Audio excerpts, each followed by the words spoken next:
দর্শক, সেই ভাইরাল খেজুর গাছটির গোড়ায় আমি আবারও চলে এসেছি। দেখতে পাচ্ছেন এই খেজুর গাছটা কত কিছু বহন করতেছে। আসলে এটা একটা ক্ষেত। এই যে কৃষক এখানে পেঁয়াজের চারা রোপণ করার জন্য কাজ করছে, তার পাশে তারই এই খেজুর গাছটায় দেখেন তিনি কত কিছু সরঞ্জাম এখানে রাখছে। দেখতে পাচ্ছেন এই যে এটা কৃষকের মাঠাল বলা হয়, মাতাল।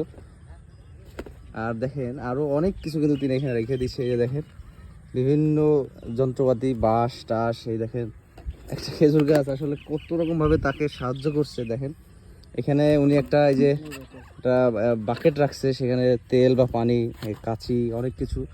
আর আরেকটা বিষয় দেখেন, এই খেজুর গাছটা এত পরিমাণ খেজুরের কাঁধে এসেছে, এর আগে আমি কিন্তু দেখিয়েছিলাম আপনাদের ভিডিওতে। এই যে দেখেন মানে এখন এটা লাল হয়নি, কেবলই হলুদ একটা বর্ণ আসছে। আর কিছুদিন পরে এটা পাকা শুরু করবে, আষাঢ় মাসের শুরুর দিকেই।